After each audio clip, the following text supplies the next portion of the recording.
This is Ted, an episode of The Extra Dimension on the topic of the psychological effects of music in video games, featuring Ian Decker and JPM. You can find the show notes for this TED at thenexus.tv/TED2. So whenever you're ready, go ahead and take it away. Oh, wow, okay. So should I tell people who I am? Yeah, I mean, they might have heard you on 8-Bit, but this might go out to a larger audience, so who are you? James Miller. Everybody calls me JPM. I'm a professor at Gustavus Adolphus College. Yeah.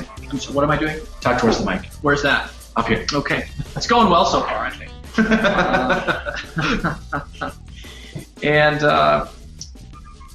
aside from my job as like a conductor and musician, one of the things that I do here is I teach a J-term course, like an interim class on video games and specifically music in video games and how it works. And we're going to talk about the psychological effects, but maybe I can get into just a little bit about the concept of how music in video games either enhances the experience or sometimes detracts from the experience, and then how that plays into people's minds.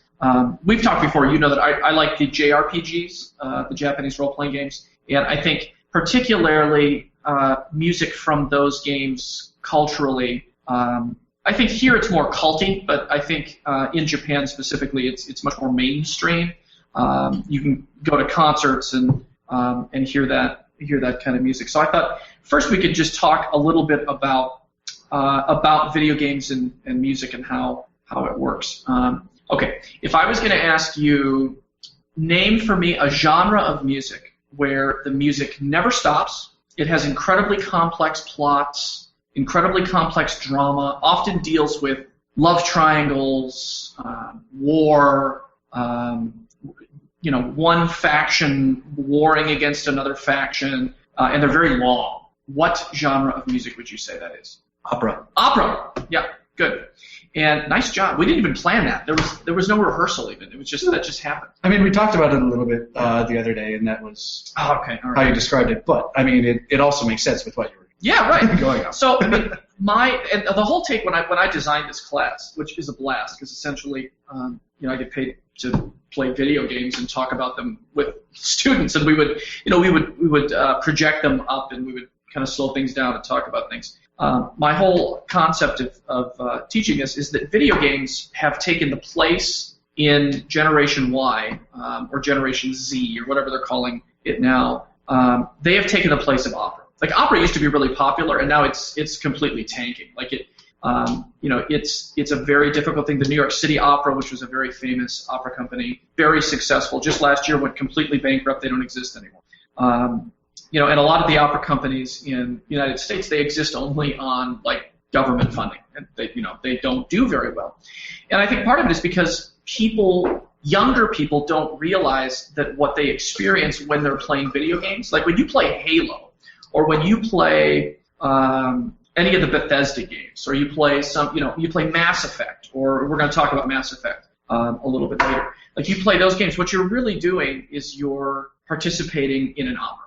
I mean, so we could talk, a little bit through that. But like I said, when you start a video game, the music begins right away, right, and it doesn't stop. Or if it does stop, it's for an incredibly poignant, dramatic moment. Like you can think of, this is going to be older than you are, but for people that have played Final Fantasy VII, the moment when Sephiroth kills Aerith, the music stops just for a moment, and then the white materia is produced, and that's the whole spoiler alert there, by the way, if you haven't played that one. So it's a very dramatic kind of thing, and so many of the stories, like you think about some of the games you play, the open Skyrim, open world kinds of games. There are lots of different love interests. Games like Mass Effect, what's the Dragon Age? You can get into really complex love relationships between the characters. And we think as the gamers that we're in control, but we're not really. I mean, all those decisions, the programmers have figured out how that's going to work. So the music really plays into those kinds of things. Like when certain musical themes come in, then you're suddenly drawn. It's like you have an emotion. Why don't we start with listening to something so you can get a sense? Let's go to the Dragon Quest VIII. Let's just listen to the overture for a little while. Now, I call it Dragon Quest. Old school, you call it Dragon Warrior. I don't know if you ever played the Dragon Warrior games. You can get them on emulators, and you can get them like... I think I played a Dragon Warrior game on original Nintendo, maybe. I have a little bit. Yeah. So let me know when you're ready. Yeah, just give it a play. We'll listen for a few minutes, seconds, and then we'll stop it, and I'll talk a little bit about it. Okay.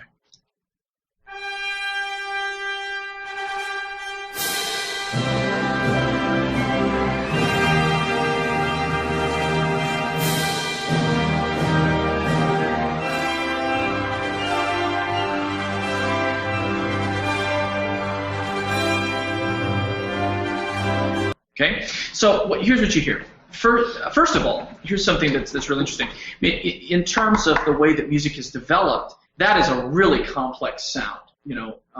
Where those instruments right there are not actual live instruments. They sound like they are, but that's all computer produced. The Dragon Quest VIII soundtrack is all digital. But the way that they do this now is they'll take real life musicians, human beings that deserve to get paid more than they do. They record their sounds, right, and then they just reproduce those with the computer. So it almost sounds like a real orchestra. In fact, I used this soundtrack when I taught my class the last time, and we just did a survey. I just played a few things, and I said, tell me if these are people or machines making this music. And you can you just can't tell the difference, or at least unless you're really listening for it. Okay, so the first sound you hear are what instruments?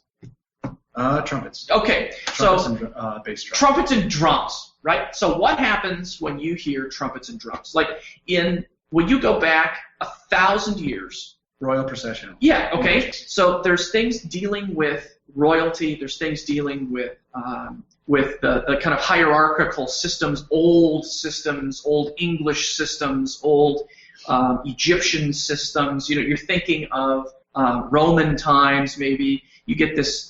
So it immediately takes us and it helps us suspend disbelief. You're like, ooh, something is happening, right? If the music were to start with like flutes and tambourine, I mean, it's going to be a complete. So you could play the same notes, right?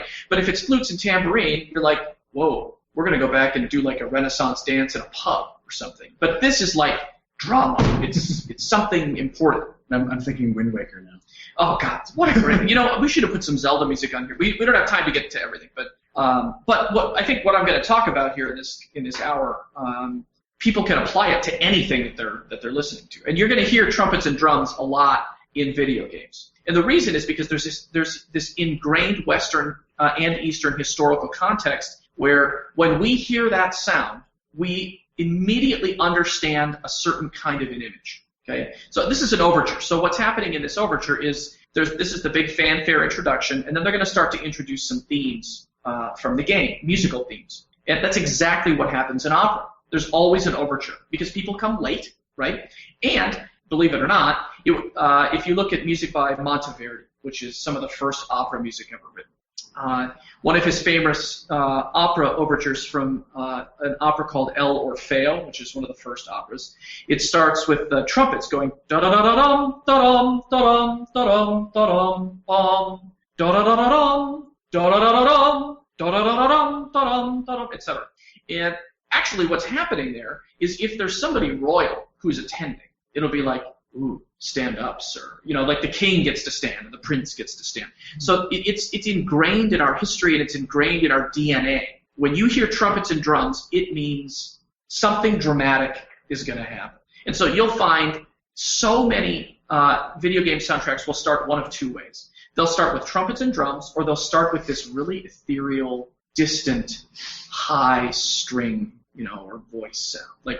So it's like, you have to ask yourself, is this game going to set you up to be like, are you going to be the hero that saves the world, or is it going to be a BioWare game where, you're going to barely survive until the very end? And usually that plays into it. We'll listen to it just a little bit more, and then I'll talk about maybe a couple more things. Is this interesting to you? Like, am I doing? Yeah. Okay. Yeah. I want to make sure I'm talking about the stuff you want to hear. Okay. Yeah. Let's play.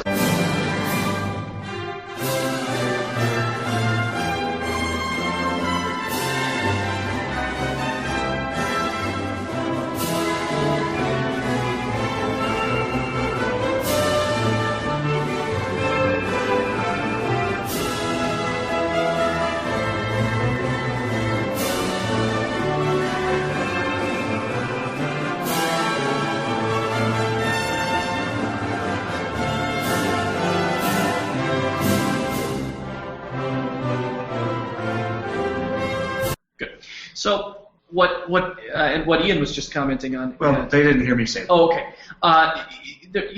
There's connection in the whole series. So if you play the original Dragon Warrior games in Dragon Quest, they're still making them. They're in a lot of ways, the Dragon Quest games are more wildly popular in Japan even than, say, Final Fantasy and some of the more American games.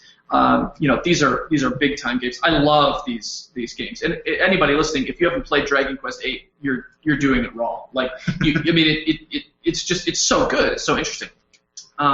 That overture in different versions and in different reincarnations is the overture to all of the Dragon Quest games. Well, that theme is the theme. Yeah, right. So it gets tied. It gets tied into your emotions. So if you have, and the same thing happens in other games. Same thing happens obviously in trilogies. You're going to hear the same music in the Mass Effect trilogy, but in Final Fantasy, you're going to hear the same hymn played through all the different games. So people that buy into the system, people that are a part of that world, people that are in the know, okay, it's what we call esoteric knowledge. I mean, what esotericism is like, if you are in the know, you get it. If you're not in the know, you don't get it. It might just sound like really cool music, but you don't really get that, like, oh man, that's the same music I played in that other game, and then it gets you really excited about what you're going to do. And you can listen to the tempo of the music, the way that they're playing, and the way the composer they get you set up for something exciting. So just to get it connected to opera, and I think if I can go on a side before we move into some other things where I'm going to actually play for you an actual video game opera scene and talk about how this works a little bit more. I know one of the things you've talked about, and you shared some topics with me the last time I was on the other show. Violence in video games. There's always this struggle between, like, is it going to be something that the government is going to try to take more control of or less control of, and how does that work? I mean, for me, things like this need to be protected as works of art. So, for instance, you're not going to, well, at least within our Constitution, you're not going to shroud the voice of a music composer or a painter or a sculptor. The same as you shouldn't be doing that, treating, say, creators of video games. Now, that's real artistic video games. There are also completely bogus pieces of trash that are, but that's the same thing in any artistic medium. So, I mean, you can go to Kmart and you can buy a painting, or you can go to the Louvre and you can look at a Monet. So, I mean, this is not to compare Dragon Quest VIII to Monet, but it is certainly the Monet of the gaming world. Yeah. And so it becomes frustrating when you hear, or to me anyway, when I hear talk about governmental control over content in games, because people are smart enough to figure out what their kids should be doing, and they're smart enough to know what they should be doing, and they're works of art. Or you would hope. Well, yeah, I guess I know it's true. I've been to Walmart. I've seen people that, you question whether or not maybe they would make great choices, but they still live in a free country, right? Yes. I mean, they're still protected by the First Amendment. So, it's an interest. We can go farther onto that, but like that's another one of the premises for me with the music in the video game. Music is so powerful, and it enhances the experience so much, and it changes the experience so much that it creates emotional responses. Like if you go with me back to ancient Greek times, the Greeks believed that there were certain spheres and certain energies and pillars that controlled the universe, and one of those was astronomy, for instance, and music. Mm-hmm. And they had very specific laws and understandings about how music was and what you were allowed to do and not to do, because they believed that music would control, and I think it can, control a person so deeply emotionally that it would change who they were. Well, that was Aristotle and his... Yeah! That was particularly in his philosophy. This is your thing. This is kind of my thing, but this is actually mainly from music history that I'm drawing this from, because we talked about that. So Aristotle believed that music had the ability to affect the ethos, the person's soul, and so it had the ability to, if it was happy music, it had the ability to uplift that ethos, and if it was sad music, it had the ability to bring darkness to that ethos. And it was Socrates that had said that music is really important, though. They both argued it, though, for different reasons. But like Socrates was saying that, or Plato and Socrates were saying that, like music and gymnastics. So the arts and being being physically active were important and crucial to a healthy mind as well. But so they did, and I know I'm not really explaining it how their beliefs differed that much because I can't remember all of them off the top of my head. But well, it's okay. But I mean, the point is that it's a classic with a capital C. Yeah. It's Greek. It's ancient. It's something that that people who believed in, and then you can get into, like, there's a lot of very creative thought and belief that happened at that time. I mean, there's a lot of thought about plurality of worlds, and I mean, it was really deep thought that was going on. And music, it's like you can't look at it and see it. Like when music is being played, you can't pick out where it is. It's in the fiber of all of the atoms that are vibrating.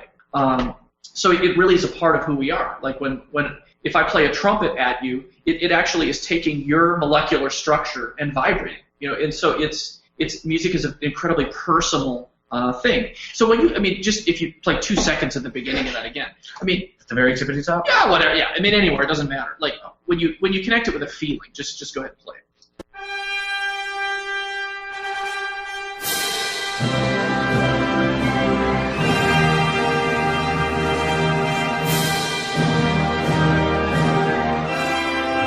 So, I mean, it's so obvious that we are not currently at the deathbed of a grandmother who is, it's like if you could ask 100 people, what does this music mean? Where are we? And they're going to give you 100 different answers, but they're all going to be roughly in the same category.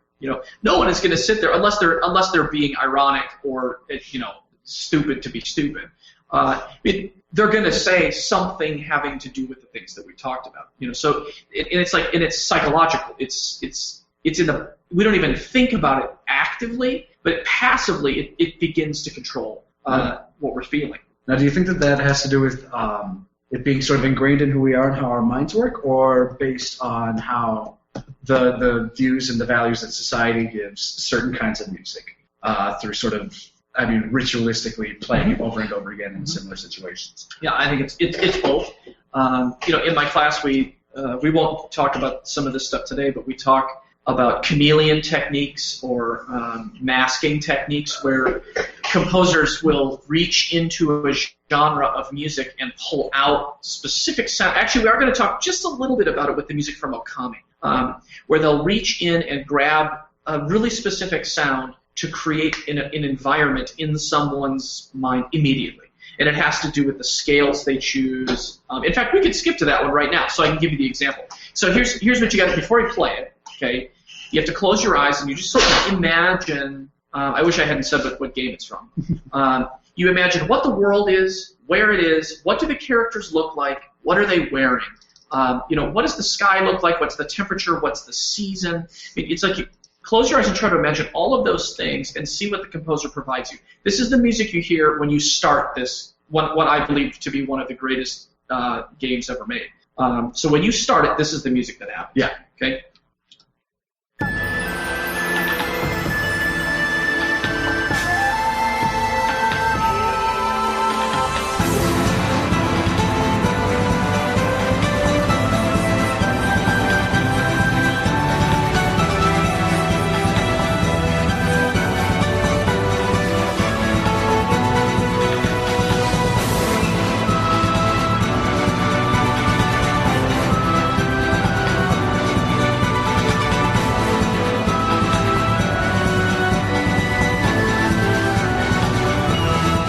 That's so good. What's your impression?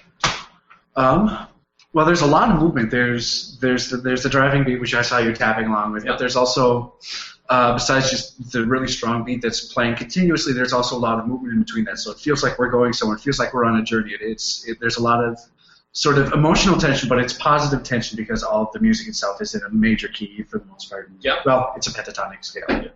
But it's a major pentatonic scale. And so I feel in many ways sort of hopeful like I'm moving in the right direction. Like this might be. This doesn't feel like it's quite at like the big bad guy scene, but close to the big. No, Yeah, because that's usually darker in the big Yeah. battle. But it Yeah. feels like it's right after or right before you're about to go into that scene, because it feels like it's building up to something. There's tension, there's movement. And where are we? Like, what's the scene? What's the image? If you're going to put us on planet Earth, where are we? Well, based on the instrumentation, Japan. Okay, and that good. Okay, so fine. So based on based on that sound, you go, oh, I know where we are. And you already said used a $64 word, but the pentatonic scale, that 5-note scale, right? That immediately, for whether it's good or bad, it triggers in us this image of what we think of originally as the Far East. So in this case, it's Japanese. And it's like instantaneously. So for those of us who don't know, what is a pentatonic scale? Yeah, it's 5 notes. If you know what the note names are, you start on a piano and you can go up the scale C on white notes, D, in this case E natural, so C, D, E, and then it skips to G and A. And those 5 notes together create, and all you have to do is sit down. If you want an easy major pentatonic scale, sit down at a piano and just start playing the black keys, because the black keys are a major pentatonic scale. So you start playing those black keys on you immediately get drawn into, you're like, wow, I recognize what that sounds like. It sounds like Japanese music. And now here's the truth about Japanese music. Japanese classical music doesn't sound like that anymore, right? Japanese pop music, a lot of us know what Japanese pop music sounds like. It doesn't sound like that, okay? So it's a very specific cultural icon, that the composer, in this case, a Japanese composer, is giving us. Now, and Ian talked about the beats, right? There's layers of beats. We'll listen to the beginning again in just a second, but specifically, what makes it stylistically feel like there's something starting, it's a journey, it's uplifting, there are complex layers going on. So if you listen to the melody, which the melody being there are very long sustained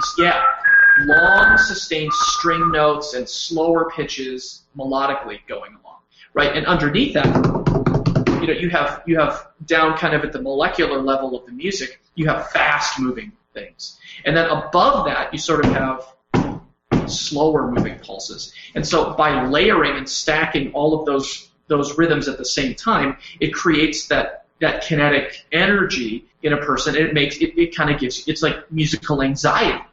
So it's like immediately after one measure of music, you hear mandolins, you hear strings, you hear Japanese percussion instruments, you hear a major pentatonic scale, and then you hear all of those rhythms going on. Like, you could listen to one measure of that music, and your disbelief is suspended. And it's like, dude, I'm in Japan. It's sunny out, and it's the fall, and it's exciting, and I'm a flaming dog. It becomes this. This is from Okami, if people are calling it, which I love that game. And when they remade it on the what should have been called the Nintendo Revolution, but ended up being called the Wii, that was so smart, because you get to like do the slashes instead. And that's my experience with it. As I was telling Connor, I have this issue where I've started playing the game on a few different occasions, but it's during breaks, and so I have to stop after a little while, and then when I come back to it, I forget where I was, so I start over from the beginning. But it's so good, and I think we don't have the time, but for instance, in my class when we talked about Okami, we also then talked about the artwork. Because the artwork, and the way that the music and the artwork work together to create different kinds of emotions in people is completely fascinating. This game brought me to tears, a couple of times, and I think part of it is not just because of the oral, AURAL, so oral, ear experience, but it's also because of the visual experience and the ways that those two things blend. And the story. It's an extraordinary story. It's so good. It's just so good. Again, if you haven't played this game, you're doing it wrong. It's so good. You want to play just a little bit? Yeah. Do you want me to start over from the beginning? No, just keep going. It's yeah. Okay.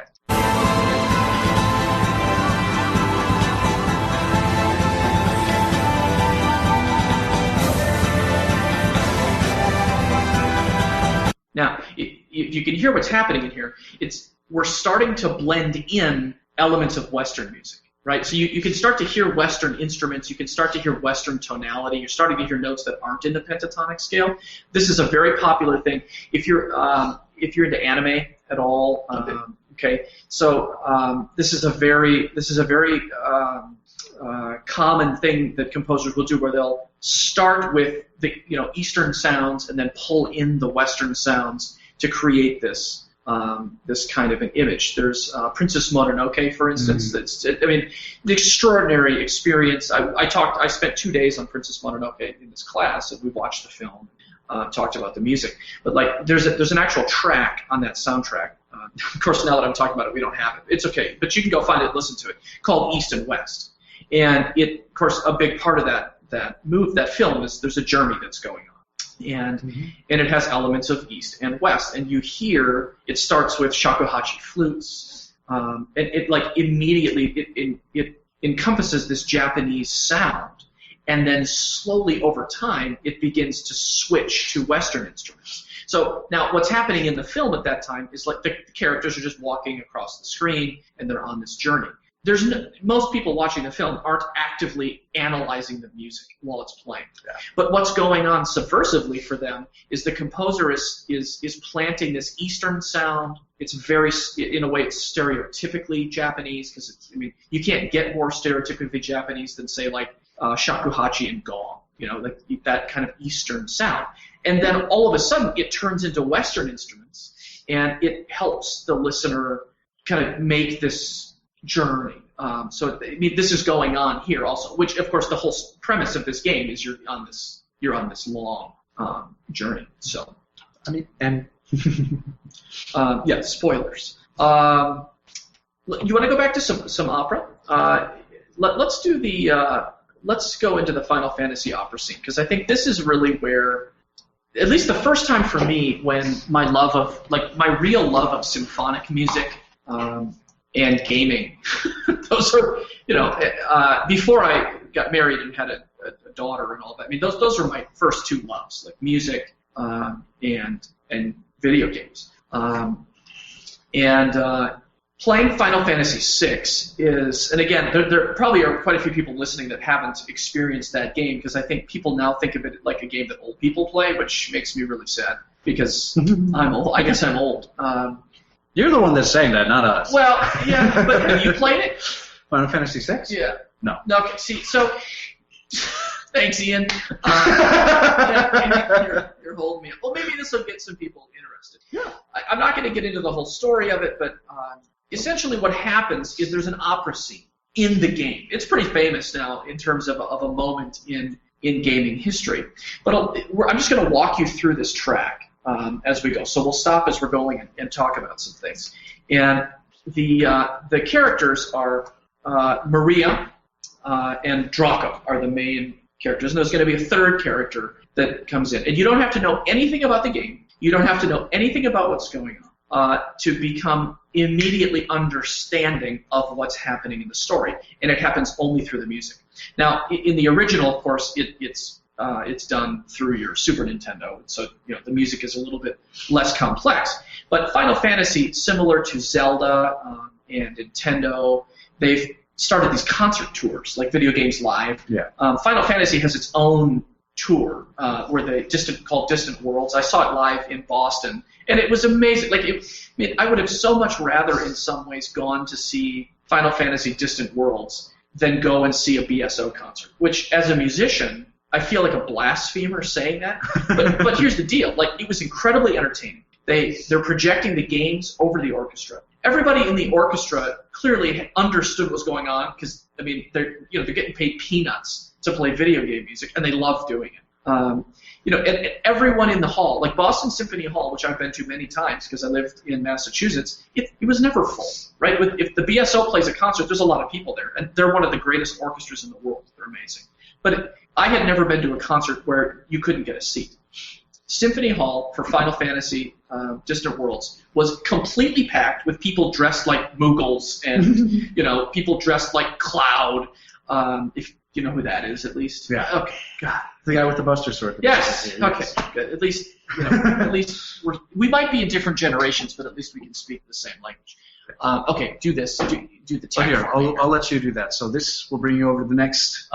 Over the next track, which will bring up that, and then you can just hit pause once you're ready to. I love that we're dealing with like computers and video games, and I don't know what the hell is going to happen when I push on that. Dude, what instruments are those? Horns. Trumpets and drums, right? Okay, so trumpets and drums. Trumpets and drums mean? Royalty. Military, royalty, like, right? Okay.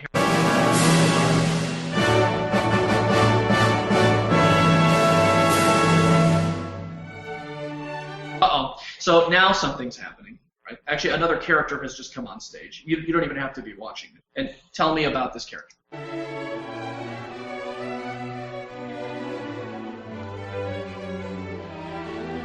Okay. She's pretty. Oh yeah, right. I mean, it's like you don't even have to see it, right? I mean, clearly it's not like some hippopotamus-shaped, hag. Like it's very evident in the gracefulness of the strings and the way the linearity of the melody. It's not leapy, it's connected. And so connected, well, and we're going to talk about that with a different theme later, so I'm not going to get into that now, but let's keep going.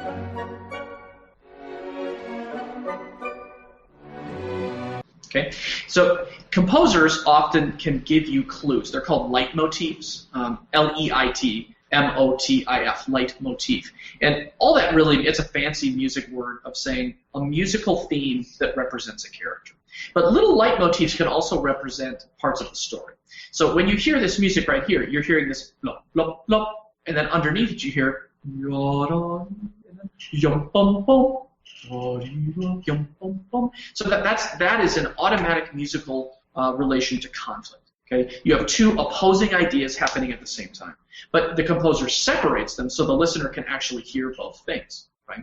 Because very rarely do characters sing at the same time in an opera. So the story has to unfold. So right now, this is the little overture. This is a little tiny mini overture to this maybe 10-minute opera scene. And so in this tiny little overture, the composer has introduced you to the characters. Clearly there's a military involvement, which there is. There's a beautiful woman, which there is. And there's conflict.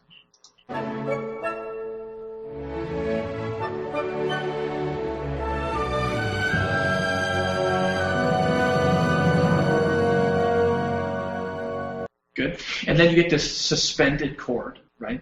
So it's leaving you hanging, which is a very operatic, we call it Wagnerian in the talk of opera. That's a play on the composer Wagner. But that Wagnerian idea of letting something hang and just float there, it's unresolved. And you'll hear that melody, da da da dee da dee da. Those dramatic leaps up mean romance. Okay, and that's historically for music. Maria, I just met a girl named Maria. There's this leap of the tritone, right? And in fact, Tony sings the word Maria like 50 times in that song because he's obsessed with her. So it's like Leonard Bernstein demonstrates this obsession for Maria by repeating her name over and over and taking the melody and leaping. It's like you're reaching for her, but you can't have her. So again, it's subliminal, but it's very much real. So go ahead. So back to sort of the bardic tradition of talking about the unreachable woman. Oh yeah. Right? Well, and again, this is like we're gamers, right? I mean, so gamers play D&D and they like pubs and dwarves and battle axes and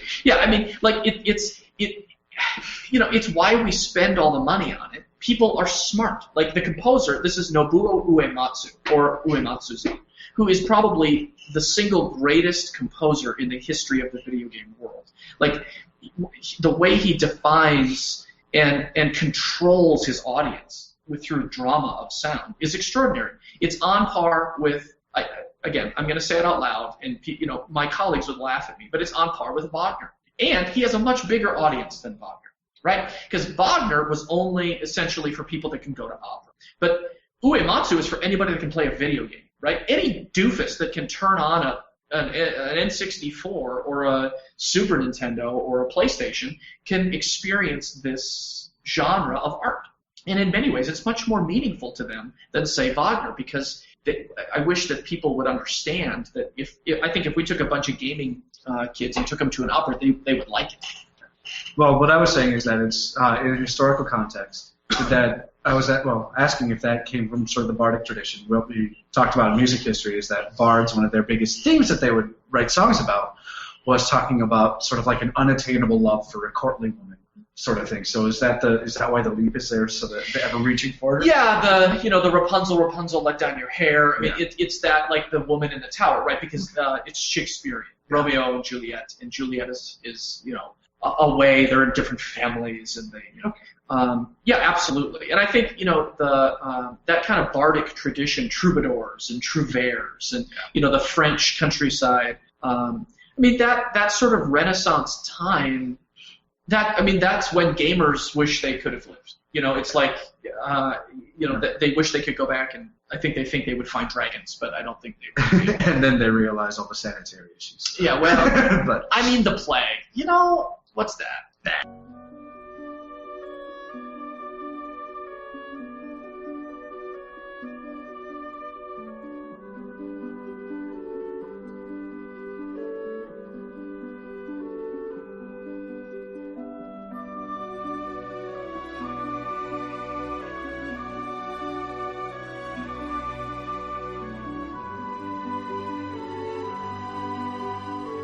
And here's the thing. Speaking of, remember that they can't hear you when it's playing. So oh, excellent! Hi there. If you want to talk when the music is playing, you hold down the button on that. Okay. Well, yeah, I didn't know that. That's okay. So let me just explain. So here you're hearing more of the romantic theme. Yeah. Okay. So you have two characters on stage right now. On stage, by the way, I mean on screen. So you have Maria and you have Draco, and it's so obvious that her melody is close together. It's slow moving, it's linear. It's also in parallel thirds and sixths. And historically, going back to this bardic tradition, French bards, troubadours, trouvères, if you would pair things in parallel sixths, it's called faux-bourdon. And faux-bourdon is this musical sexual innuendo. It's like when the man and the woman move in parallel sixths. Well, boom shakalaka. So that's what's going on.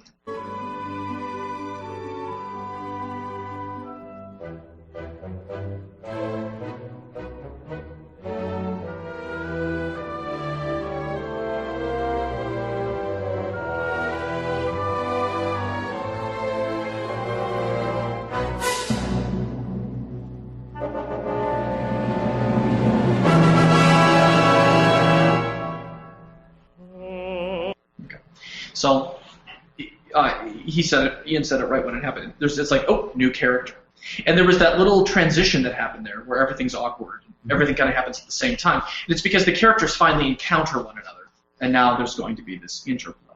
And you'll notice that his first word is going... And now, what's so cool about this is you get to hear it with live musicians. Now, when you're watching it on Super Nintendo, it has little word bubbles. So, it was... I'll tell you what, though, as a musician, it was still a really emotional experience for me when I first went through the opera scene in Final Fantasy VI. It was amazing. But it's much cooler with real people. Listen to what his first word. Oh, Maria. Okay, now he says Maria. So he says, oh, Maria. And he leaps down. Now, this is important because when a person is in a relationship and they leap up, it means one thing. But when they leap down, it means something else. So you can hear in that downward leap, there's trouble, right? There's something wrong, and it's obvious right away. So I know the story, but you don't have to know the story of the game to understand that, someone's poisoned the water hole.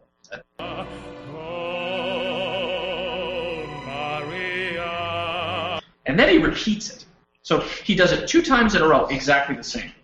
So anytime we repeat something, it's for emphasis. It's for emphasis. It's like you are driving home that something's wrong here. Like something's about to go.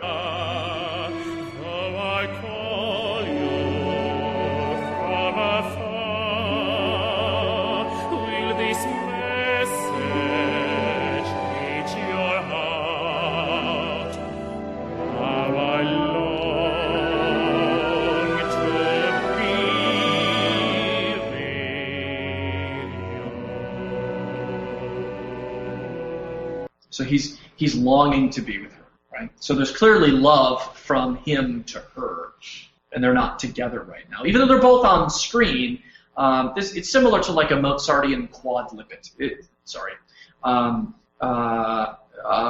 Do you know West Side Story? Mm-hmm. Okay, so West Side Story, for people listening that might not know many Mozart operas, Don Giovanni is a Mozart opera that has a famous quadlipit. What a quadlipit is when multiple things are happening on the same stage, but they're not aware of each other. Mm. So at the end of the first act of West Side Story, Maria is there, she's singing. Tony is there, he's singing. Officer Krupke is out there, he's singing. And they're all singing at the same time. But they all have no idea of, like, it's like different worlds happening at the same time. So he is singing out, she's visible, and he's singing.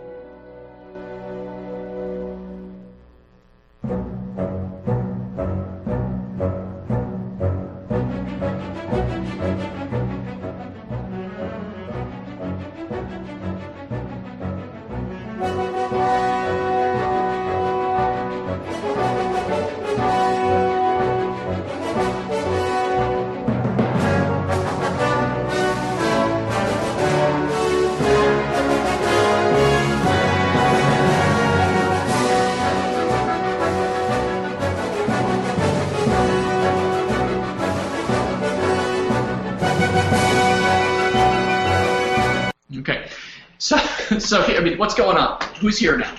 Sounds like there's a general. Yes, it's the general. I mean, and it's like, I mean, it's so. Of course, I've taught this lesson so many times now, but it's like I laugh, like I hear it now, and it's so obvious to me, you know. But I even did this with school kids once.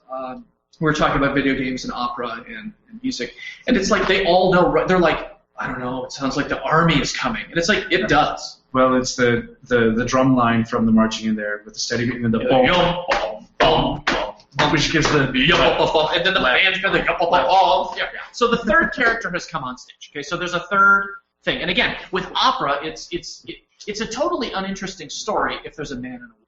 It's a really interesting story if there's two men, right? Because then you have the alpha drama that happens, and then you have the protagonist female who either can't choose between the two of them, like in Divergent, or like there's always that.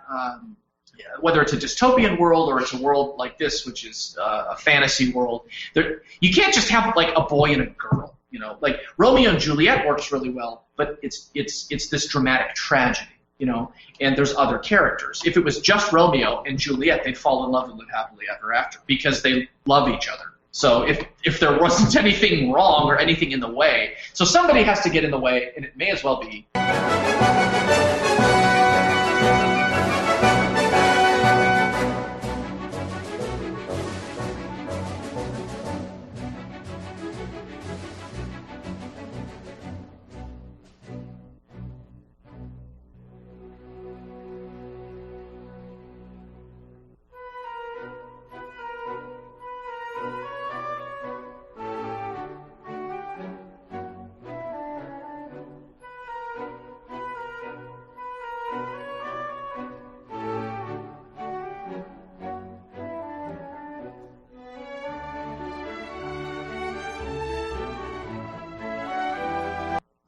Very common what's going on here. So the characters are engaged in, what are they doing?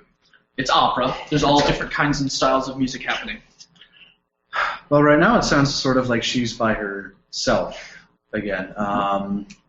Doesn't really sound anything too extraordinary, just like sort of daily, regular. Yeah, they're engaged and they're dancing. So yeah. There's movement going on in the music. This is just background music. It looks like there was a question earlier about what I was talking about. I think that track is actually called A Journey West, something like that. Well, we can talk about that later afterwards. Okay, hang on now. Let's see. Okay, let's keep going.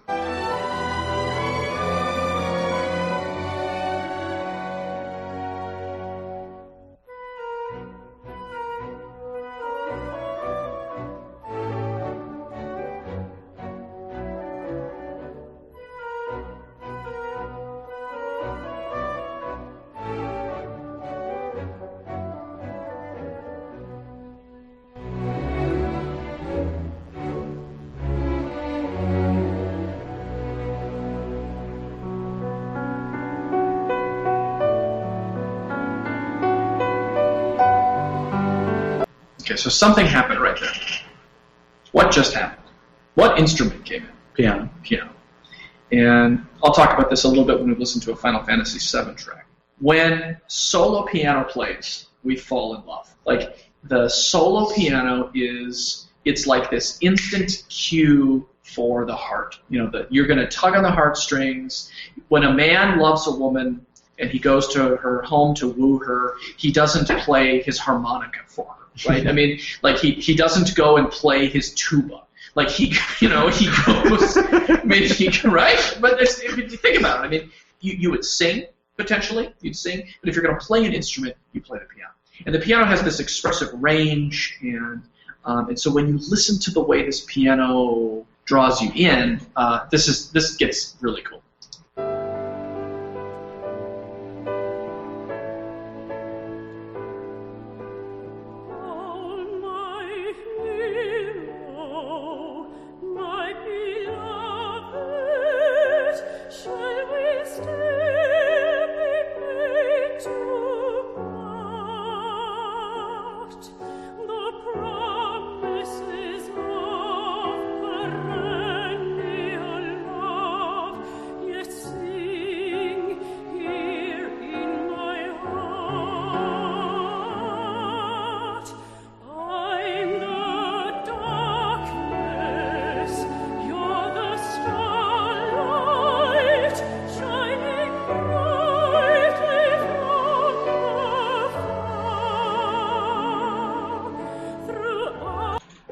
So the piano comes in, and there's Maria, right? And she starts to sing.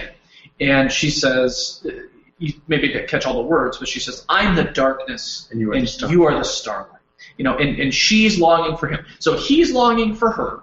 She's longing for him, and there's someone who, you know, in the middle. Like, there's something going on here. And obviously, this very romantic music, but you can tell right away from the way that it's set and the way that the music is taking place that there's a love here, right? There's a story.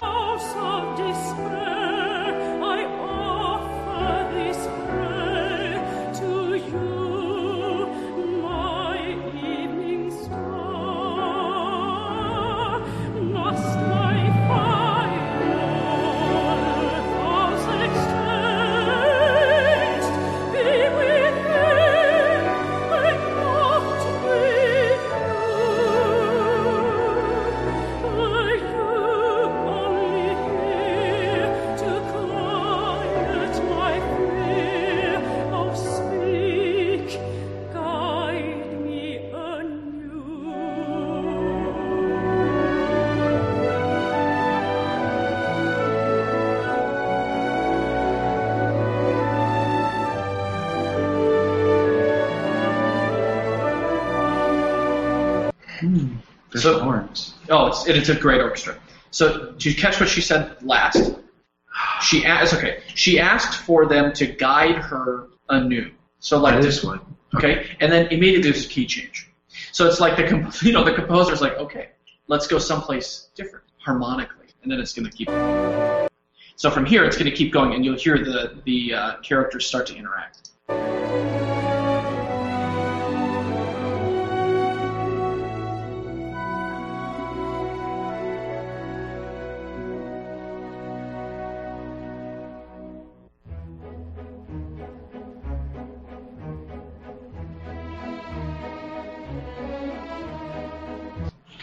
Okay, go ahead and say it. Well, I said it's a waltz. Yeah, so right, and there's a dance scene, and there has to. And where's the dance taking place? Where, by the way, where's the scene? We haven't set the scene yet, but now you might know where it is. Like, well, I'm assuming by the dance music, by the waltz, by the military stuff, we're somewhere in a castle, yes, probably the ballroom. Yes, right. So you get the. There's no picture, right? But it's like the pictures. The music creates the picture in your mind, which is it's how it has the psychological, emotional control on us. And yeah, it's in a castle. In fact, that's where this opera takes place. And so here's this. It's like doy. All of a sudden it goes boom, chick, chick, boom, chick, chick, boom. So now there's what we might call opera buffa, which is like lighter, more comic opera. This is dramatic opera, but it has this lighter. This is a dance. You just like saying that word. Opera buffa, buffa.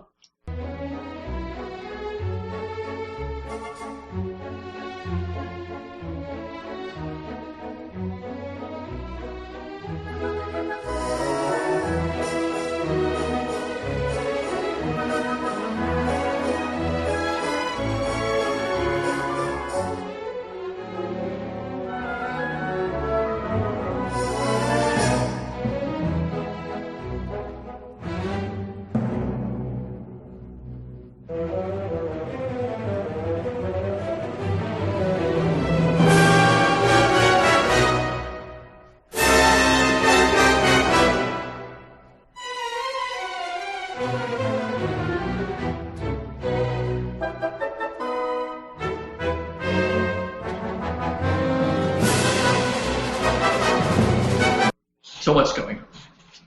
Well, the two guys just met. Yes, yeah, that's right. Okay, so it's like all of a sudden, you know, the oblique moment happens when there's this wonderful dance going on, and I'm longing for your love, and you're longing for my love, and then suddenly, you know, this like yop-a-bong, and now there's this. You'll hear the music as we refer to this as chase music. So it's a very specific yump to get up William Tell overture. Yeah. You know, the reason there's that yump to get up bum that we associate that with moving, with chasing. So there's this the antagonist has now met the protagonist, and now they haven't said anything yet, but there's, you know, something has gone wrong, and it's going to get worse. Go ahead. The waltz, I don't know if he maybe drew on this for inspiration, but the waltz sounded a lot like Once Upon a Dream from Sleeping Beauty. Yeah, and I can answer that for you. The answer is yes. I mean, the Uematsu-san is, like I said before, the greatest. He is the greatest. And I think not only is he great at writing his own stuff, which he is, but he is also the master of it's a term I coined for this class. I call it chameleon, or chameleoning music, or masking.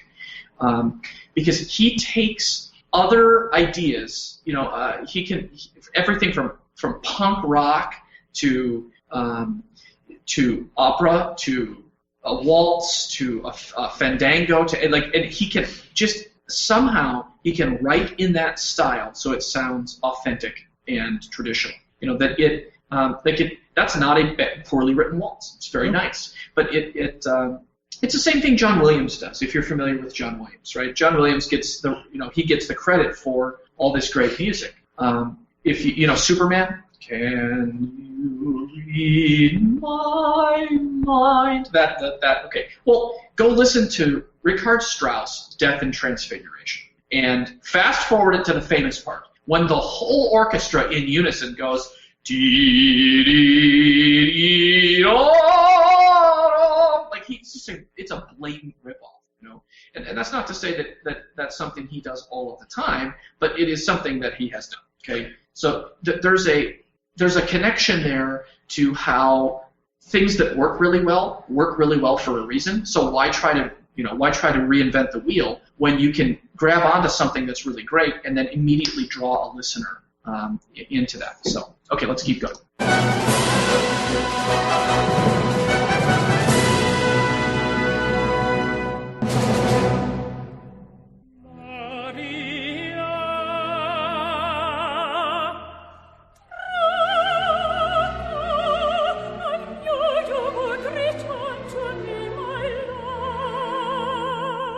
Insolent rogue, neighbor the western horn, would you address my queen, Holy Maria? Never shall you have Maria's hand. I would die before that day comes. Okay. So Maria's betrothed to the general. Yes. Oh no, love triangle. Right, so she loves Draco, the tenor, and the tenor never goes home with the girl. Okay, so I'm living proof. So says the married man. Well, yeah, I mean, it worked in the end. It worked out for me. So she loves Draco. Draco loves her, but she is betrothed to the evil military man. You know, and that's such a common plot theme for an opera. And it just makes perfect sense in here, which I think is why the designers decided to pull it into this scene, because this opera scene actually flows right out of the game. It's like you're playing the game, and then all of a sudden this just very organically happens in the midst of what's going on. So it's very interesting. And we choose.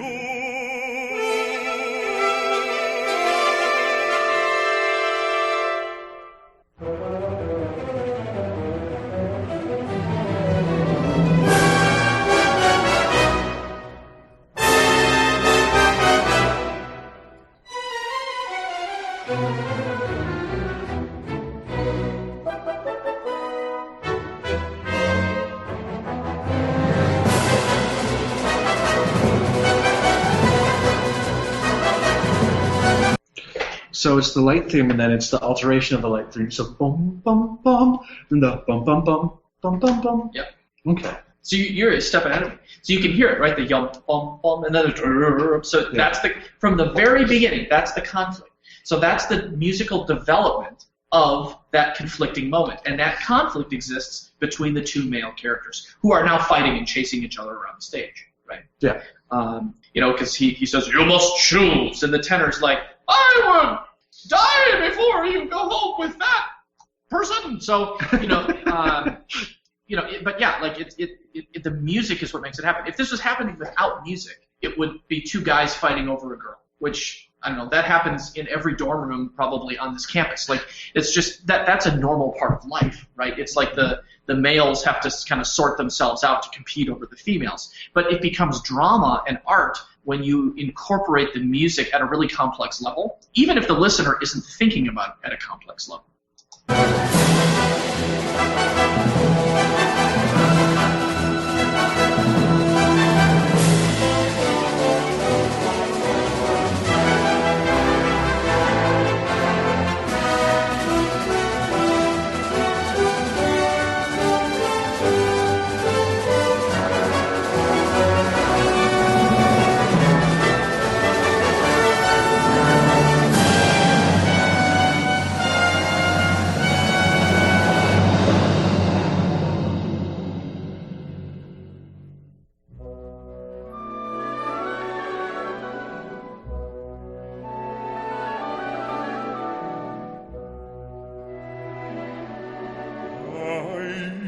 This day is yours, Krakow. Curse you, should you let Maria go. So who won? I didn't catch what he said, but it sounded a lot like, just by the music, that the bad guy won, the bass one. It's the opposite. It's the opposite. Okay. He says, I admit this day is yours, Draco. You have won. Curse you if you let her go.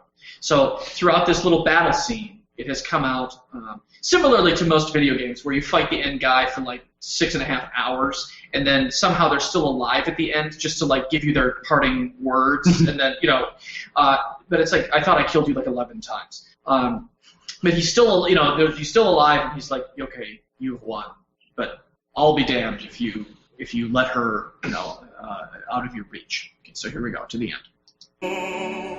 Peace then, for you had my word. With me she know nothing of me.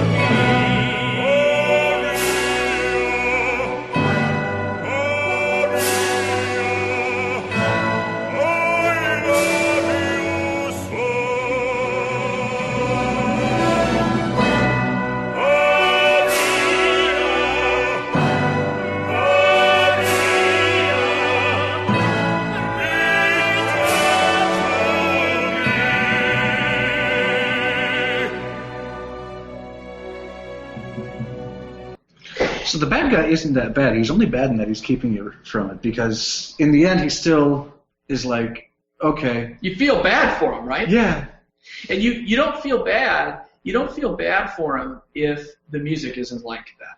And they're in parallel thirds. Okay, so all of a sudden they're unified in their love for the same person, and the parallel thirds are descending. So it's like this la di da la di da la di da.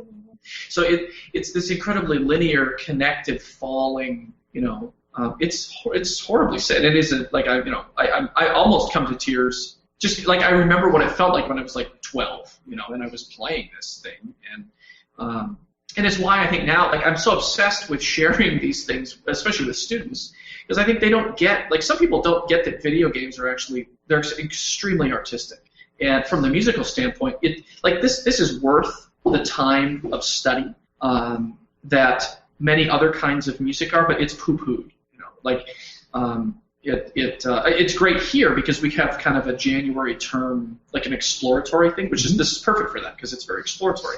But if I were to propose that I would teach a video game music class within the context of a standard Western upbringing of a music student. That'd be ridiculous right at this point. So anyway, you can hear the end.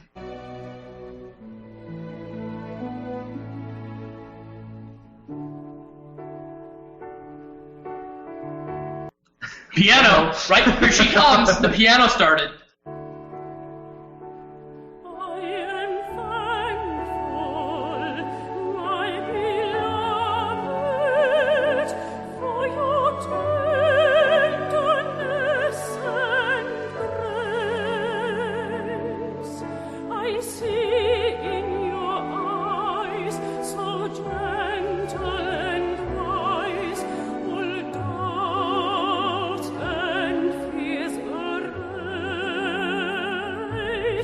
For the hours take no notice of what fate might have in store. Our love come what may, we never disobey. I'll wait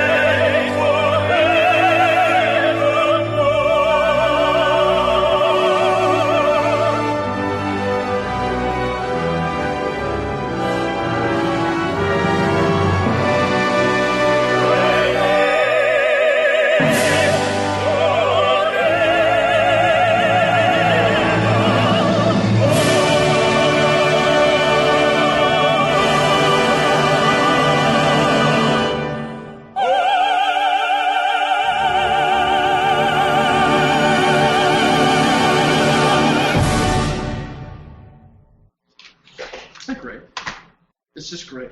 And I don't, and again, people that like me who are listening, we're listening to study it at a deeper level. At the very end, right before it ends, there's what we call a plagal cadence, where maybe I can play it for you, but it's going to sound like you're in church. Like all of a sudden, it's gonna sound like an amen.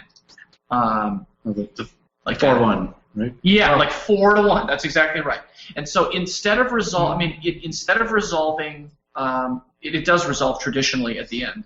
But like you'll hear it's like there's this little amen moment where that's a composer's way of giving value to something because it connects it to church, it connects it to faith.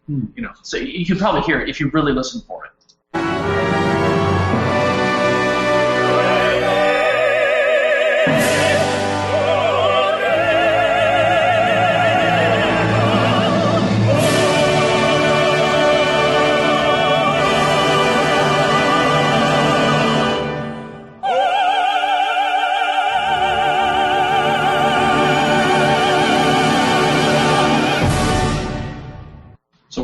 If you go back and listen to it again on your own, right before the silence, which is also, I've never noticed that before. The next time I teach it, I'm going to bring that up. Because it's like it doesn't actually resolve in the amen, but the plagal cadence, that amen chord, happens right before that silence. And then it comes out to the end. I mean, that music in and of itself, and if you haven't played Final Fantasy VI, it's extraordinary. It's like the drama in it and the story. Of course, the graphics now are such that I suppose younger gamers may not be as interested in it. It's been redone, and it's pretty nice in the redone version, but it still is much less interesting, maybe, to play than the new Dragon Age games or something that have incredible graphics and but just musically, that is extraordinary music, and it draws upon all of these different kinds of genres and contexts that a person doesn't necessarily need to understand it, but when it's coming at them, it's like they start to, they feel the feels. It's like, and you don't even know why. I mean, you don't even, it's like we know nothing about these characters, yet you sit here in the chair, and when the music is done, you're like, man, that's sad. Like you would kind of want to cry. And for me, when you've played the game, it pulls you right back to that moment. It's like you're 12 years old and your friends are all playing sports while you're sitting there and playing your game. So anyway, that's the Final Fantasy VI. I don't have a lot of time left because I actually ironically have to go game. But you want to talk through these other two things real quick, or do you have questions and we can talk through that, or how do you want to do it? I've been enjoying just leading the thing because there's been a lot of really cool things. Okay. Well, let's do these. Let's do Aerith's theme. Now this is more popular. Many more people have played Final Fantasy VII than Final Fantasy VI, and I think that's because Final Fantasy VII was released on PlayStation, and so it has better, the graphics are there, so it's a little bit different in that way. And I'm hoping that it gets remade for a next gen kind of thing, because I would play it again. Well, it is. You can buy it. I don't think they've done too much with it, but you can buy it on Steam, which is the main. Yeah, you told me about that Steam. Here, I'll look that up really quick after while we're listening to that. Oh yeah, okay. So let's we can take some things with Aerith's theme and we can that we've already talked about, and you can learn a lot about the character, and the way that I use this in the course is trying to describe who the character of Aerith is by listening to the music without knowing who the character really is. So if you've played the game, you have a sense for what's going on. But when you listen to it, and you'll hear some keys in it, things that we've already talked about, and maybe you'll catch those things. But why don't we start the recording? We'll just listen for a little while and see if it's like what you can pick up on who this character is just from listening to the music.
So, what do you know about her right away?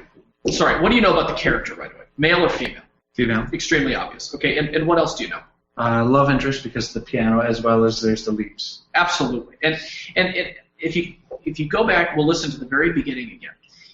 The piano has 88 keys, right? And it has an incredible expressive quality. But to set up the sense of like the character being isolated and alone. And in the story, again, spoilers, but in this story, she dies alone. I mean, she has to sacrifice herself for the greater good. And in this instance, it's like the piano. When you listen to it, we'll listen to the beginning. It's one note at a time in the high register. So it's like this isolated single female. I mean, pianists can play all these different notes at the same time, right? But it's very, very, and I know this to be true because Uematsu is a genius. Like, it's absolutely intentional on the part of the composer to create a theme that encapsulates what the character is about.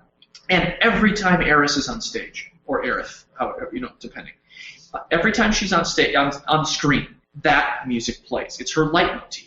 So it's like the listener, the gamer, the person who's related, all of a sudden she's there and you hear the music. Now this track isn't from Final Fantasy VII exactly. It's actually from Final Fantasy VII Advent Children. So it sounds better, which is, it has a better sound quality.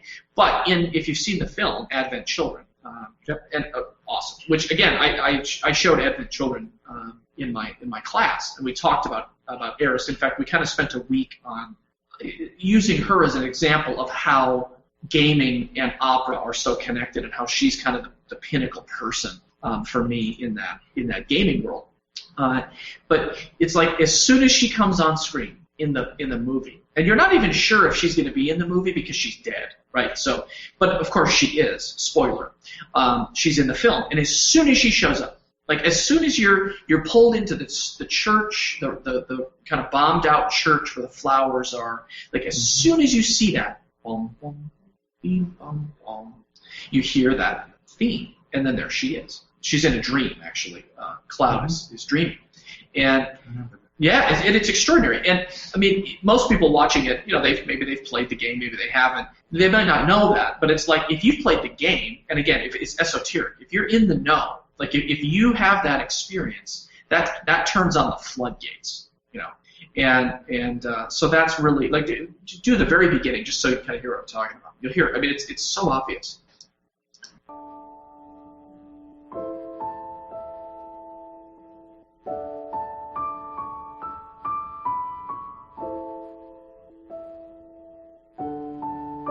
And when you hear the theme, that's the whole theme right there, the first 8 measures.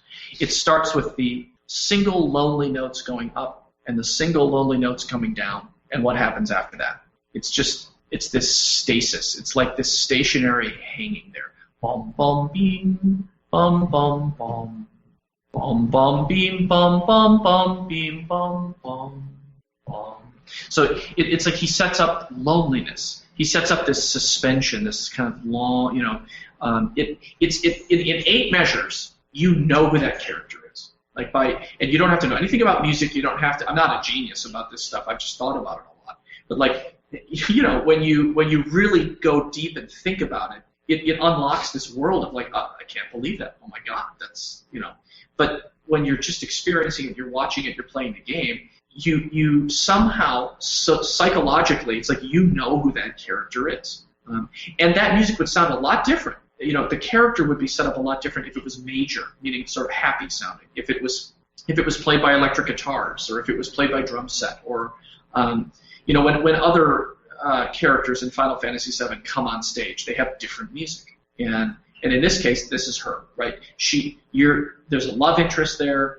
It's clear that this isn't going to end well for her, based on how, if this character is going to live to see the end of the show, her music isn't going to sound like that, So there's something deeper and something really meaningful that goes on there. So anyway, that's that one. You can kind of get a sense, when you hear a leitmotif, when you hear the music of a character, then you can capture that. Now, there was one more I was going to talk about. I don't know what that is. Do you know that? Oh yeah, okay. So this one's going to be from your generation a little bit. Well, both for me and Buck, that guy right there. I love Mass Effect, and Jack Wald is the composer, and let's listen to a little bit of it. And again, this is the same idea, but Mass Effect, of course, is in a completely different kind of universe. I mean, it's in a totally different kind of world than, say, Final Fantasy or Dragon Quest, which has they're the kind of traditional gamer, let's throw a D20 and drink our dwarven ale, and that has that kind of tint on it. But Mass Effect is completely different. I mean, Mass Effect is a space opera. That's really what it is. And again, it's like people would get on me for calling Mass Effect an opera, but okay, opera. Wagner's pretty famous for writing operas. He never wrote just one. They always come in 3s or 7s, or the ring cycle. Mass Effect is a trilogy. So is Dragon Age, for that matter. And the Lord of the Rings, it's the trilogy makes sense. There's Star Wars. Yeah, right. So there's an incredibly complex plot. The music in Mass Effect never stops. It's always there. And even though it's like a first-person shooter / role-playing game, it's kind of I love those games. I mean, they're so fun. Even though it's like that, it still has this operatic quality because you are the main character. You're building and shaping and crafting your character in a certain way. There's a hierarchy there. And eventually, obviously, you become the top of the hierarchy in many ways. There's a villain. Saren in the first one. There's this uber villain, and there's these different factions that do different things. It's really complex.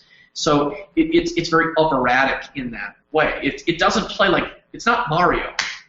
Mario's not an opera, right? The platforming games are not like this. I mean, what I'm talking about here are like real gamer games. You know, like games that take you hours and hours to complete. You feel like you've experienced something that's different than a book, right? And as gamers know, gaming is not like reading a book. It's not the same. It's not like watching a movie. It's not the same. I don't know how it isn't or is, but Because you're interacting. it's I mean, right? Like Because you make the world your own. yes, like you even though someone has programmed what's going to happen when you push the button, you know, like somebody already figured it out. It's not a surprise, but it's a surprise to us, you know, and we feel like we're in control.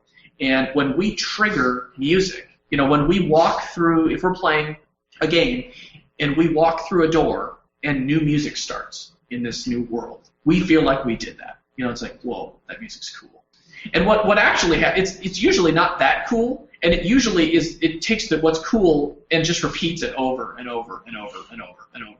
But the first instant you walk into that new world, the new part of the world, you're like, oh, sweet, yeah. You know, and you go in, you get that gamer response. You don't have that same kind of, and I love to read, but you don't have that same kind of response with a book. That's a very different kind of thing. So I don't know where that's going, but I think with Mass Effect, different sounds, different universe, different world, different ideas, different kinds of music, but same principle. Okay, let's listen to. I'm not even going to tell you where this is from. The massive effect of Mass Effect.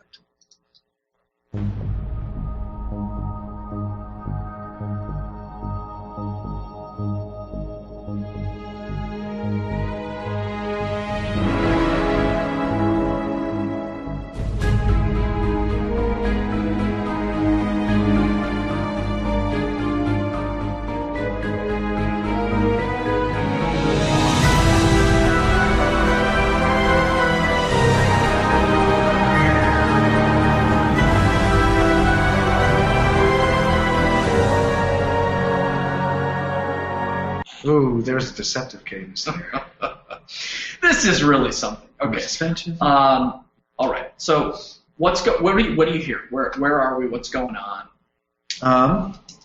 Well, it's massive. Everything is in sort of 2D rhythms, except for the majority of the stuff is in 2D rhythms. The entire string section, except for maybe a couple things plunking along up on top, and then like the flute trills is in a giant 2D rhythmic, holorhythmic movement, big long movements. So it's something that's expansive. Where we just ended was on a deceptive cadence. So there's some tension right there.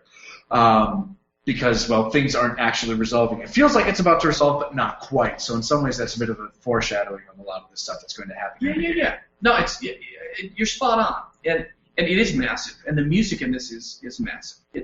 If you listen to the very opening chord of Star Wars, you know, the famous one, okay, right after the Fox fanfare, it's a B flat chord, and it covers 7 octaves of a B flat. So it's just this massively tall, open sound. And it's now probably the most famous B-flat chord in the history of Western music. Like, when you hear the downbeat of Star Wars, or, you know, if you hear the jump, jump, jump, jump,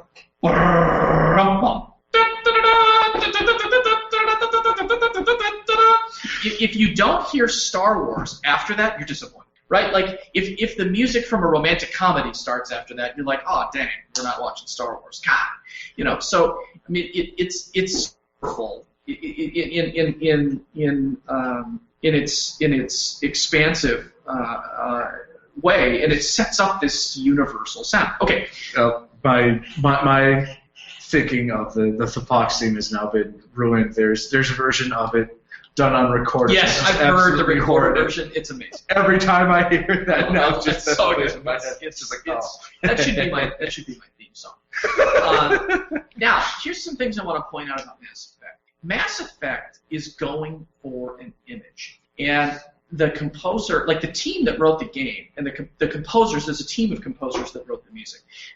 You know, they're trying to pull us into a world that looks a very specific way, and it has qualities to it. Like, to me, it has a retro quality to it. Like, even just looking at the imagery that's on the screen right there, like, it uses lots of blues and oranges. You know, it doesn't use a lot of cool what we would consider to be natural colors. Like when you look at the imagery in the game, the architecture is it's white, and it's very stark and very void of color and void of. I'm hearing sound. Someone's mic is on. Sorry, that was me. Good job, Buck. It's void of. It's sanitized. I don't know if you can think of like when you're walking around the Citadel, when you know what I mean. Like and all the different worlds have slightly different things, but really they're very barren and you're isolated, and the space is huge around you. And I think in order to get that image, the composers are drawing upon some really interesting musical things. The sounds they're using. And maybe we'll listen to some of this again. You hear these like really weird, old school keyboard choir sounds. Like it sounds that look, if they wanted a real choir, they could do it. If they wanted something that sounded like the real human voice, they could have done it. But they chose this spooky, eerie. The only thing I can think about it is like I had a keyboard in the late 80s that made that sound. Where it said you pushed the button that said voices on it, and you played it, and you're like, wow, it sounds like, but yeah, you'll hear it. It's like these long sustained chords. There's a really they're redoing Fox X-Files. You know about that? No, I'm not. Okay. Now I was a big X-Files fan. That was back in my day. And the X-Files theme, the music from the X-Files, was very famous.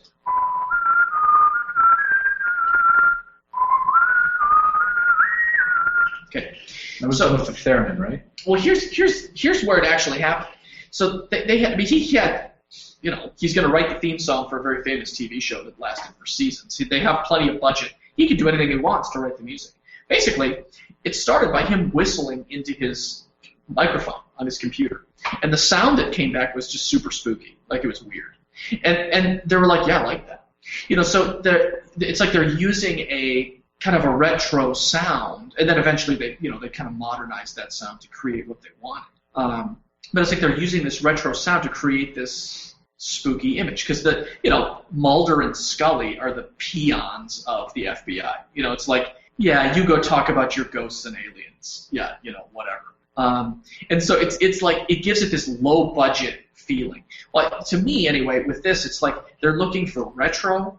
So it's like this futuristic past sound. It almost sounds like futuristic 1970s to me, or like early 1980s. This yum bum bum bum bum bum dee bum bum bum bum bum dee bum bum bum bum bum. We would in music, like in the study of music, we refer to that idea as something that's minimal.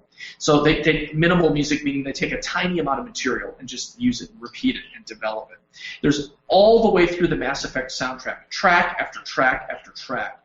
It's like an exercise in minimalism. And what that does to a listener is it creates this like trippy LSD kind of like, whoa, man, yeah, weird. Don't do drugs. I don't condone that at all. But you know what I mean by that? Yeah. Like and I can't describe it. I might not be the best person to be teaching about it either, because I don't have the words for it. But like somehow that music encapsulates what the image of the game is, which is it's not Star Trek, it's not Star Wars, it's its own space opera universe. It's not Firefly, it's not Battlestar Galactica. Like somehow they managed to create a universe that's its own for Mass Effect, and I think that's what makes it so powerful. Like when you're in the Mass Effect games, you're in Mass Effect. You don't confuse it with other kinds of space odysseys that we've been on. I find that to be pretty impressive, and I think it's part of the reason why so many people love those games, especially the first one and the third one. You were going to say something. Well, just a lot of things that you've been talking about is, like, Mass Effect seems to be in itself a game of, well, obviously it's a game of conflict, but just itty-bitty mini conflicts all over the place. Like even just this image here, you were talking about the orange and the blue. Those are at opposite ends of the color wheel, and instantly make are sort of fighting for your attention in the eye. But like, so there's the Paragon versus the Renegade. There's there's what is supposedly the ultimate good, which is Shepard, and the fate of all the universe versus the ultimate evil, which is everything that's trying to destroy the universe. So it's the preservation of life. So it's a game of sort of stark differences fighting together to try and find a middle ground. So I think that might be sort of what you're going for there. Wait, yeah, that's actually, I'm going to steal that.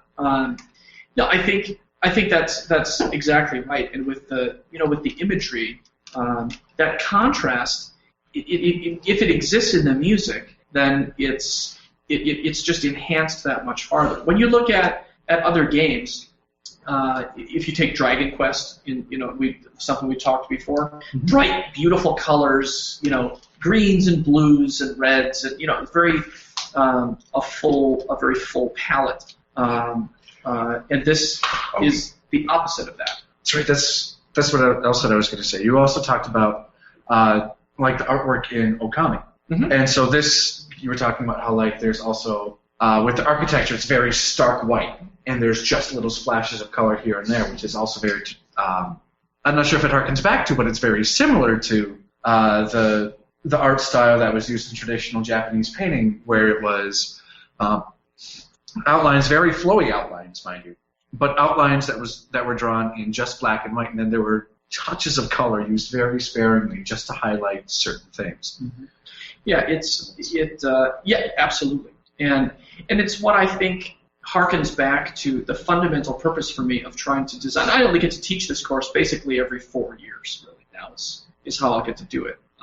But I'm still really excited about it because I think there's art in games. Not in every game. Like I said, there are many games that are just schlocky garbage, like there isn't anything.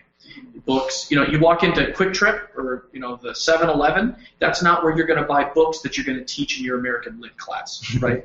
That's where you're going to find a Harlequin romance novel or something, right? The kind of trashy kind of thing.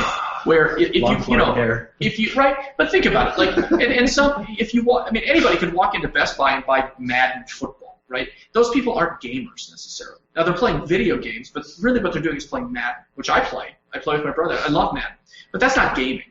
Like here, like gaming, when you're talking about something Bethesda, BioWare, something that is Square, Square. I mean, something that's thought out and plotted out over time, and there's God knows how many hours they put into designing the stories. Because the truth is, the people that create and design those games love to game, and it's something that's meaningful to them. So I think in something like Mass Effect, it's art, and and with the music especially, the composers are keen to what they want to be doing in order to make the thing go. If you're playing some other game that maybe is just low budget, not it's schlocky. They might just have like a couple of tracks and they play them and it's not a big deal. You're just gonna shoot stuff. But that's not at all what this is. So that's kind of what I have. That was longer than I thought it would be, but in a nutshell, and you can apply this stuff to anything. The real problem, I get emails from students that took this class for me in 2009 that are like, man, it was such a great class, but I can't stop like listening to music that way now, and it drives me crazy. Somebody did a presentation in that. We did final presentations. They all got to choose their own video game or their own film to study music from. And that was the year. That was a big year for films because Batman Begins came out. That was a big one. And so this young lady, she studied that music, and the Joker's a big deal. And the music in there, she discovered this. It was amazing to listen to it. She played the Joker's theme from it, and it sounds like this weird. It sounds like weird scratchy noise. Like it sounds like noise. It doesn't sound like music. So insanity. Turns out, here's what it is. Turns out they had people play. They bought cheap violins, and the violinist took razor blades and played the strings with razor blades, which of course and the Joker all through that film uses razor blades, right? I mean, and then he's got the smile, and it was like I remember her presenting on it, and she was so proud that she had discovered that. I had like chills. I'm like that's why I study this stuff. It's like because I I watched that movie. I didn't know that, but I know that when I see the Joker, and when I saw that Joker, right, in that film, I was uncomfortable. Like, I didn't want to see what was going to happen because I thought, it's like, please don't cut someone open with a razor blade. But like that kind of detail, that's what separates art from, the latest Ninja Turtles movie, which is like, let's blow some more stuff up. It's Michael Bay. Yeah, I mean, yeah, it's like, God, it's like, please leave the good things alone. So anyhow, that's that. I have a date to play Borderlands tonight, so I need to hit the road. But this is always fun. And if you ever want to do this again, man, I could bring in like 100 different tracks and we could just talk music because that's like my jam, as the people of your generation say. Do you still say that? That's my jam. No, well, okay. I don't personally. We say it ironically sometimes. I don't even know who that guy is, but he's funny. That's my best friend. Oh yeah. Yeah. So, oddly enough, we have a Borderlands date as well, Ian and I. Yeah. Outstanding. I have a couple of comments based on what I've heard. I have like the least musical background that I possibly could, but I just have like a great appreciation for it. I love listening to music, and so I was thinking, like, the thing that I can really associate with is the different instruments giving you a different context, like what Ian was talking about with, the Japanese instruments telling you where it is, the trumpets and everything. The human voice, though, can really be used in any context. Like, obviously, the opera singers sound very different from, like, the chanting for the Dragonborn in Skyrim or whatever. So, like, I don't know. Do you have anything that could elaborate more on that than what I said? Yeah. Like in, the opening scene to Halo, if you know Halo. Oh, yes. Right. Yeah. I mean, here's the thing. So what that is, that's like monk, old school chanting. And so that, when you hear chant voices, like the Dragonborn sounds, those chants pull you back, into this like Gothic cathedral. There's monks. It's old. There's history. It's like I can't maybe describe it quite exactly what I'm looking for, but the imagery that you get with that kind of singing, that kind of old singing, the Gregorian is what we would call it, but that's a weird term. But that kind of monkish old singing pulls you into obviously there's depth in history and there's some kind of old struggle going on. Whereas those opera singers, that's very individualistic. So Maria and the military officer and Draco, they all have their own individual voice. They're all speaking for themselves. That's a very kind of independent sort of thing. So like when you hear big groups of voices, like choral music, like in Star Wars, the new Star Wars films. Yes. It's like Battle of the Fates or Duel yes, Fates. Duel of the Fates. Yeah. That's that it's like, okay, there's a big army, it's going to be this big epic battle. There's not some soloist who's rising to the top and singing by themselves. I think when you hear the solo independent voice, like in that opera scene, then it becomes really personal. I don't think when you hear the opening to Halo, it's this kind of epic universal feeling. There's a composer named Bruckner who referred to that, and Mahler also, Gustav Mahler, referred to that as the Urthema, meaning like they would take this kind of unified, distant sound, and that sound becomes imagery. It's actually the opposite of independent. It's like it's dependent. And so when you have the individual voice, then it's like it's super personal. It's like you're connected and relating to one character. I mean that's why I think the human voice is such a powerful tool in music, because we all have one. It's what all the instruments are emulating. Yeah. That was a long answer, but I don't know if that helps. But yeah. Well, definitely. I mean, as he was saying, I kind of think the big point was that the majority of instruments are trying to emulate the human voice in some way or another, and so Except for razor blades. Except for razor blades. Yes, very true. Well, that was done for dramatic effect. Yes. Yeah. And there's definitely something to be said about how each one mimics the voice in its own unique way. But all in all, it is the variety that we get in the different instruments comes from different ways to try and mimic different parts of the voice. So that's sort of what that's utilizing a lot. And I mean, one of my favorite examples of just instruments being used for characters themselves. It's not actually part of a video game, but it was, I think it might have been on the original Fantasia. I'm not 100% sure. No, it was its own movie. There's a piece called Peter and the Wolf. Yeah. Do you remember who that was by? Tchaikovsky. Tchaikovsky, okay.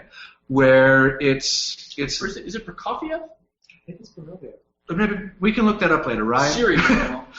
Ryan, go ahead and look that up later. It's It's Russian. called Peter and the Wolf. And each of the different characters in that has different instruments associated with it. So like the duck is the clarinet, and Somebody was an oboe. I remember that distinctly. yeah, oboe and bassoon and trumpets all had their own voices and all had their own characters. So it's Prokofiev. Prokofiev. Okay. Yeah. Yeah, Tchaik didn't sound right, but I knew it was Russian. So there's a lot of mimicking of human voices in there, but there's also definitely something to be said about the different ways that the instruments mimic those voices, set them apart, because they're mimicking different parts of the voices, and that's how we can get the different characters and stuff like that. Mm-hmm. Excellent. Thanks for having me. Well, thank you for coming. Oh my God. Yeah. Anytime my wife is gone, I can come and do this anytime. So. All right. All right. I'm gonna go blow stuff up. Oh, I was going to show you one thing. Oh, okay. What did it have to do with it? This doesn't necessarily have to be on the TED. This can be on the fridge of the TED. So let's sign off. So before we sign off, Ryan wants us to tell where everybody can find you on the internet. So like if you have a Twitter handle or a blog or something where you Yep. say stuff. I am a very uninteresting follow on Twitter at JPMGWO. So that's me. That's about what I do. Yeah. Okay. Yeah. Well, now you have something to direct people to every now and then as well. Yeah. Right. I'm gonna listen to it. I'll just listen to myself. I'm interested. You'll be shocked at what you sound like. Oh God. Maybe I won't. I mean, I am always. And it's not necessarily a bad thing, it's just different. Yeah. As you've been talking about this whole year, different isn't always bad. It's just not. different. It's just different. That's right. Yeah. Story of my life this year. Yeah. I mean, taking over for Doug Nimmo at Gustavus it has felt a little bit like taking over for Santa Claus on Christmas. It's like you're still giving out all the presents, but just no one likes how you're doing it. So you're Jack Skellington. I don't even know who that is. Nightmare Before Christmas. Oh yeah, I remember. That's a really good film. Yeah. All right. So All right, man. Thank you very much for listening. I'm Ian Decker, and the guy who is doing all the talking on this show, I'm JPM. signing off.